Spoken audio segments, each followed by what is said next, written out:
What is happening, y'all? Keith Dykes here with W.K.D Construction, and welcome back to the channel. So on today's video, I'm going to show y'all how to make a simple T connection. T connection is going to be when you have a wall and you're running a perpendicular wall into there. You need to make that joint. They used to have what you call a T-block, but they don't do those anymore. This method's a little better because it actually cuts down on a common seam. You don't have as many common seams. If you had a T-block, you would actually have 3 common seams. This way, we don't even really have a common seam. We've just got a T connection. All right, so we are making a T connection. Really simple to do. They used to make T-forms, I think, but it kind of got to be a kind of a pain in the butt trying to keep the T-form, so they kind of come up with a process to make just a butt. You basically run a wall the whole length, and then like over here I'm bringing this wall, which I've got to tie into this wall, and we make a T connection. So we're just kind of making something on the fly. Are the T brackets out? No. Let me get some T brackets. So here are your T strapping. So this goes through the block, hooks onto a piece of rebar, comes back through and into this wall, screws to the strapping. That way it holds it together. It's not going to allow it to push out this way. And there will be 4 of these per this block, one on the bottom, one on top. And I'll show you where to put the rebar and everything, but you just cut a couple pieces of rebar. Got this to go about through 4 or 5 of the ties. So put them in there, and then it just slips back in there and won't let it move. 50 3/8.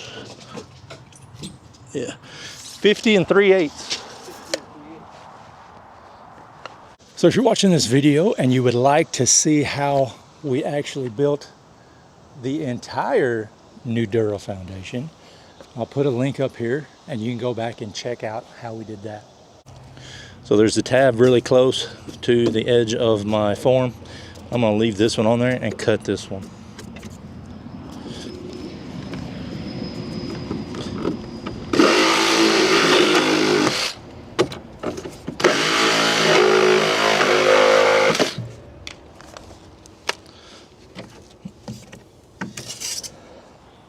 Just leave this side on because we're going to use it still kind of as a brace.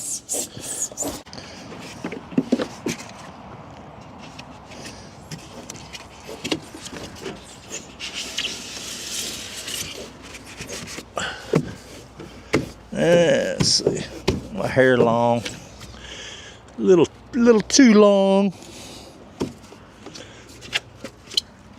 It's pushing out from my form down there. There we go. Indeed, depending on how close your strapping is to here, it depends on where the location of the rebar, either here or here. I think I'm gonna have to put it here, that way I can get two of my holes lined up on my strapping. We'll take our level, make sure our block is plumb.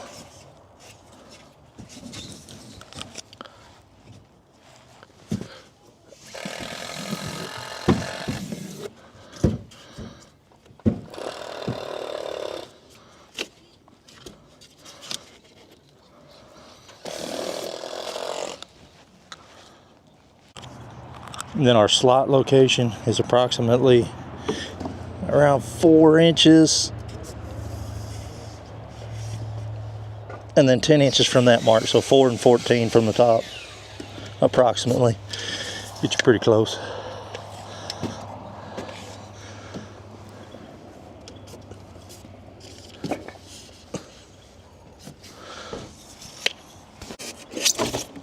So you got a point on them. Still kind of a little hard to get in there. Just make a little slit.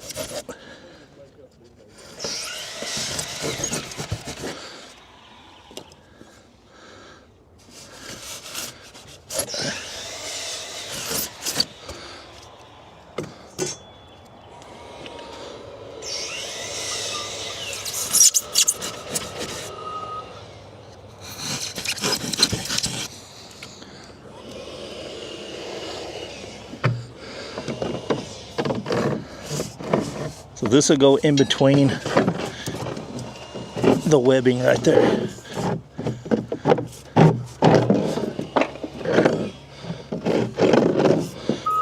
And then hinge this one back. That way it kind of still kind of supports it.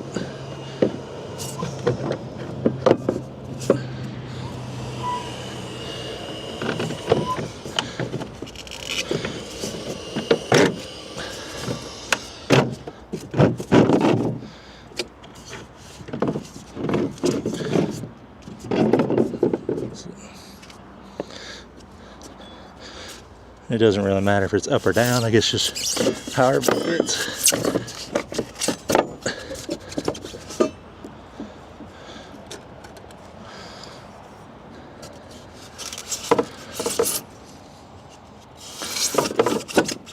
There we go.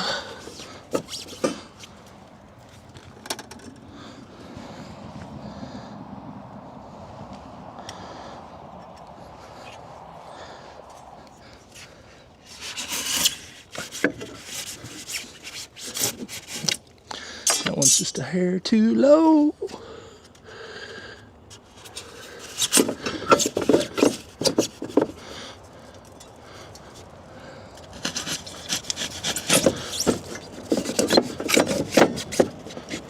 All right, real quick. I kind of goofed up. I didn't really, but I kind of did. So when I placed the rebar inside the block in the webbing, I should have went to the far side of the block, opposite of where I'm tying my block into. That would allow tension on the block, on that back side of the block, and then it'd also give a little more room for your concrete aggregate to get in behind it. It's okay the way I did it because I'm only using 3/8 inch P rock in there. There was enough room for the rock to get down in behind there. But if you were using you know, like a big 57 or something, it probably would have created a void. So when you're doing that, instead of putting it, like I said, instead of putting it on this side of the webbing, put it on the opposite side of the webbing. That'll give you about an inch, inch and a quarter, I think, somewhere in that area, to allow for concrete to get in there. And plus, it'll kind of hold the back side of that block. I kind of did make it just a little weak.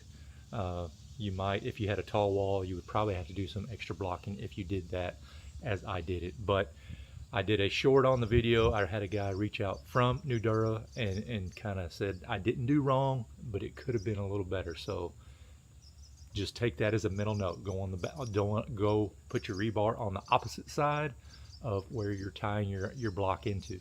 We're going to cut the foam out. We know that our form is 2 5/8, our insulation. So this will run right down beside that one. And then I guess I'll probably just let it run right beside that one as well, because we want the concrete to flow into both spaces at one time.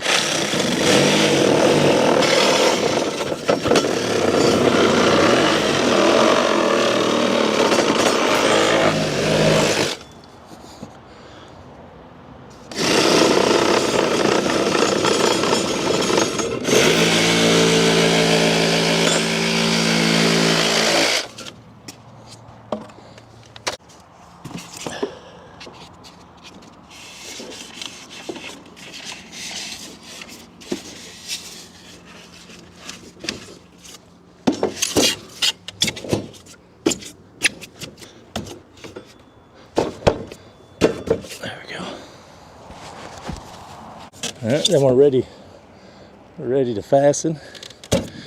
Just make sure you're to your line. Get some pressure back on.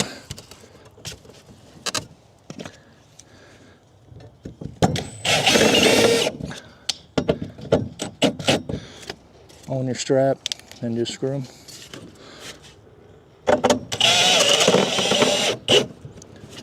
And these are some just big roofing metal screws. I don't think it really matters what type of fastener you use, as long as it holds it.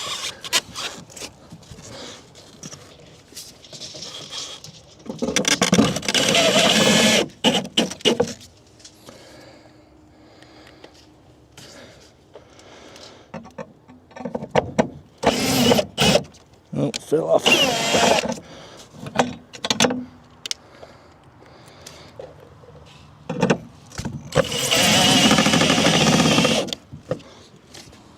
Screw the other side and we'll be ready for rebar.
We've got some 2x2 pieces of rebar bent up.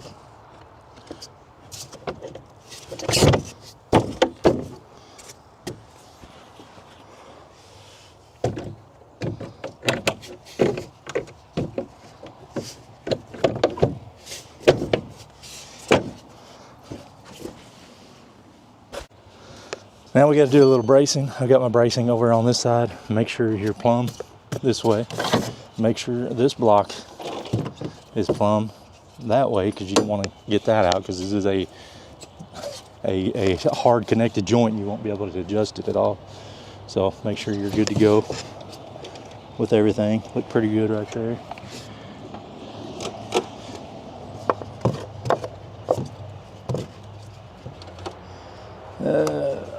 Let's see. I need a little longer one. Yeah, a longer block. So I've set it up against the block right there.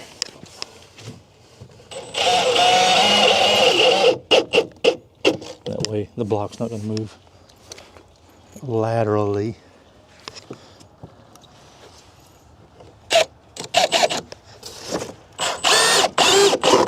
Screw it down into my 2x.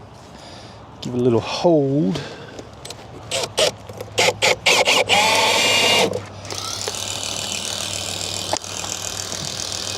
And then I'm going to do 1 and 1 right here. Kind of give us around the corner bracing.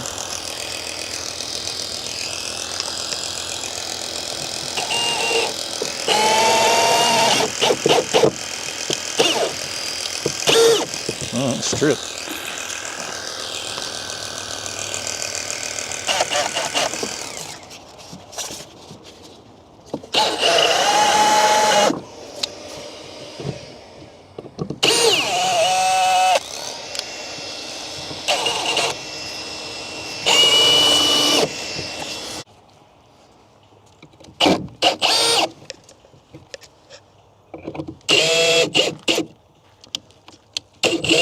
It's a deal. I want to strip it.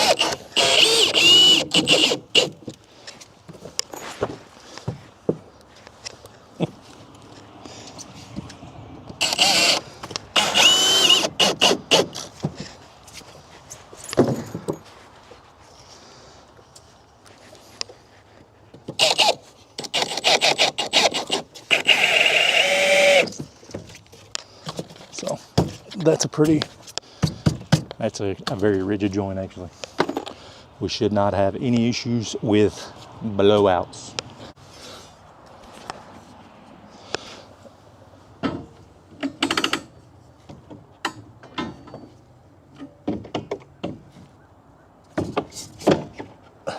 Let's see.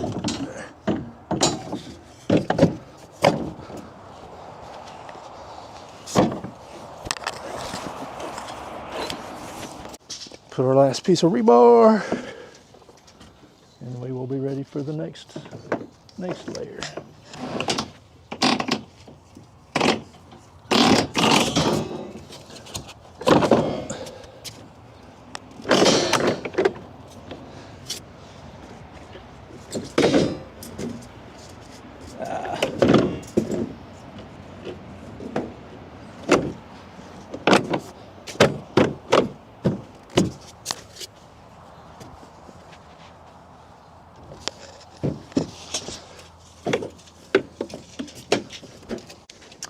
there it is.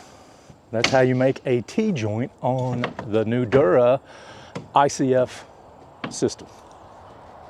So we're gonna finish this, get this thing finished up. So once again, I'm Keith Dykes. Thanks for watching, and you guys have a wonderful day.